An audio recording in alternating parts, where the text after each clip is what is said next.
Genius. Hello. Good morning.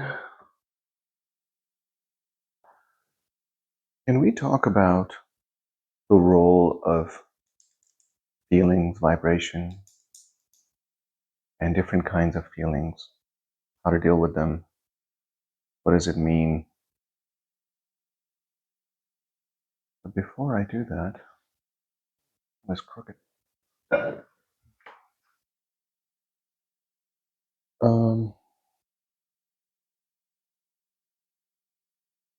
What is your current state of being? What is your vibration right now? Can you feel it? Are you the feeler of your feelings, thinker of your thoughts? You see, all feelings are telling us something. It's an indicator, a metric, right? So I'm going to talk to you guys about Who Am I book that I picked up some other time. So the feelings, when you feel bad, what do? Next time, pay attention to it, because you guys are a conscious being now. You guys don't go on autopilot, right? You are aware of what you're thinking and feeling and doing, right? You're supposed to feel good. You were never a victim. You can never be a victim. The first time when I heard someone say, you're going to be fine no matter what happens to you, it's like, really? Really? No matter what happens to me? And then when I heard, everything that happens to you is your fault. Everything? So this is what I call the phase one of this work, where you're confused, it makes you angry, it makes no sense, pushes people to just stop, because to them it's just ridiculous, right?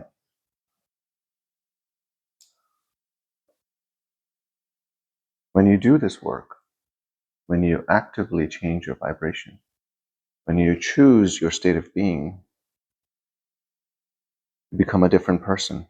You change your personality because you're having new thoughts that are causing you to have new feelings, and they change the way you take action. You attract things very effortlessly. You're way too kind and happy and patient. People can't handle that. They want you to be able to relate to their victimhood. They want you to be able to relate to their road rage. And they want you to be able to relate to them with screaming at the presidents and the economy and the taxes and the inflation and the wars, right? See, whatever we're paying attention to doesn't care whether we want it or not. If we're paying attention to it, it expands no matter what. How many of you guys are aware that there's all kinds of wars going on, right? Wars on sex trafficking, wars on immigration, wars on land disputes, and wars on all kinds of stuff. Climate change, no matter what, you just all kinds of stuff, right? War on this and war on that. And what they don't realize is we're giving so much attention to that all of those wars are expanding. You think if you just pay attention to it, if you just control everything by just giving it so much attention and protest and everything, somehow you'll be able to control it and get rid of it. Yet you're giving it all your energy. And when the collective gives it all of their energy, it will only expand. That's the law. That's why I tell you guys, don't talk about how bad life is. Talk about how good it's going to be. Talk about where you're moving. So by contrast, you're still talking about it, but ignoring it. If you're telling people and yourself in your journal the beautiful things you will do, the beautiful people you will run into, the experiences that you will have, the feelings you will feel, all those things, right? You're basically also letting them know that you're moving towards that direction. So you're not there yet. And who cares what the current state of affairs are? You will learn to ignore them. by daydreaming, by getting into the state of gratitude. See, when I was with my friends, I don't know, there were like 11 of us, 12 of us in a room, and one of my friends stopped us and said, "Guys, I just realized less than 2% of the people in this world, or less than 2% of the people ever lived, will even have a clue what it's like to be in this room." Now, we all knew that, but it was still so powerful in that moment of realization that it took us back into this deep state of gratitude, which is the ultimate state of receivership, right? Your job is to feel so good that you are constantly affirming just good things, good feelings, good relationships. Stop talking about people. Stop talking about the news. Stop talking about things. Talk about things that you are going to experience. See, and you're not ignoring the things and affairs around the world by not talking about this. You are not affirming stuff that you don't want by affirming the things that only you do want. What that does is it changes you, right? What was his name? Is it Gay Hitchens or Gay Hendrick? So Gay Hendrick talks about the tolerance for happiness. What it does is it'll increase the tolerance of your happiness. It'll move the baseline, the dominant vibration for you up.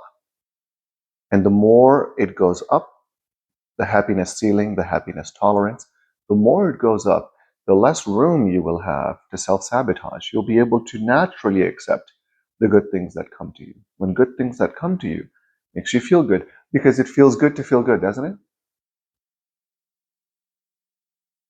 Your job is to increase your vibration, to feel good, push that happiness tolerance up. And the more you do that, the higher your vibration gets. You become healed, you become whole, you become a beacon of light. You bless people when they're around you. And the more people do this, I talked about this in other videos, square root of 1% of the population, that's all it takes for the entire Earth collective consciousness to move up. You can truly increase the vibration of the sleepwalkers, making them more kind, making them more patient, making them more happy. It makes the world a little bit peaceful. They would take these swamis or advanced meditators and they would all put them in this one city and they would get into this deep state of meditation, right? And then that day, visits to the emergency would reduce, the crime would go down, road rage would go down, accidents would go down in the whole city, in the whole state, because of what was going on in that one tiny little collective, where they would just raise their energy so high. And then when they would leave the state, everything would come back. All the crime would go back up, the emergency visits would go back up, the road rage and accidents would go back up, people would become more angry and bitter again. It matters for people to maintain their high frequency and high vibration and high state of being and constantly have this openness of being in the receivership of gratitude. So when you feel bad, when you feel angry or shame or guilt or incomplete or just low vibrational anything, all that's telling you is that you're not in alignment anymore. You're not in alignment with who? Your higher self. Because your higher self is always going to be aligned with the desires that are good for you, high vibrational desires, feelings, and emotions and thoughts. And the moment you start to feel good, you're becoming aligned with your higher self. Now your higher self can do things for you and deliver things for you.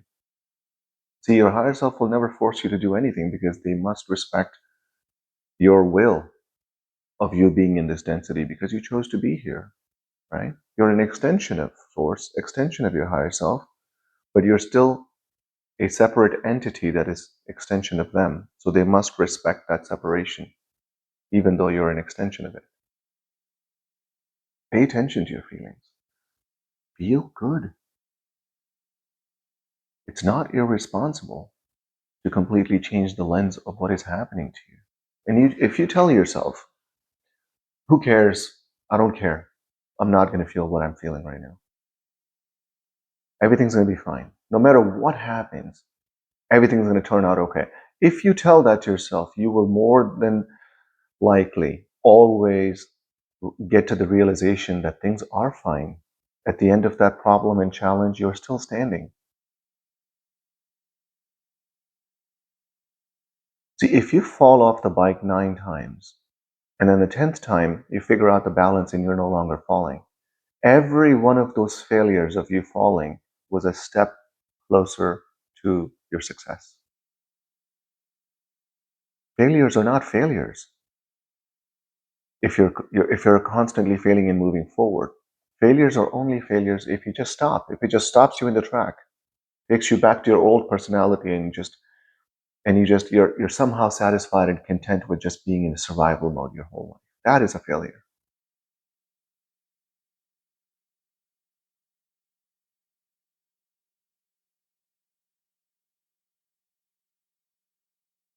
Keep your attention towards positive, high vibrational frequencies. Why do we meditate? Because meditation is the easiest way for you to get familiar with the receiving mode, right? When you're completely non-reactive. See, the less you think, the more quiet your mind becomes, the higher your vibrational goes. And for the longer you can maintain that, the more your dominant energy will move up. Your happiness ceiling will go up. Your happiness tolerance will go up. Where you can have spontaneous laughter, spontaneous joy, spontaneous butterflies in your belly. Have you had moments spontaneously where you just can't stop smiling because everything just feels so good? The weather feels good, the birds, the lakes and the waters and something. Anytime you hear good news and then you just go, wow. And you're just in awe of everything because you heard this beautiful, think of something. I'm sure every one of you guys have had one of those moments where somebody made you so happy, but it wasn't them that made you happy. You just allowed yourself to be that happy. So think of that happiness and ask yourself, why can't I feel that on demand? How about you go to sleep feeling that good? Imagine you drifting away at night, feeling amazing, full of gratitude. You drift away with this open heart in this ultimate mode of receivership. Imagine what will happen all night. The quantum, the universe is going to be scheming to do things for you, speed things up for you, heal you while you're sleeping, of course. Keep doing the work, guys.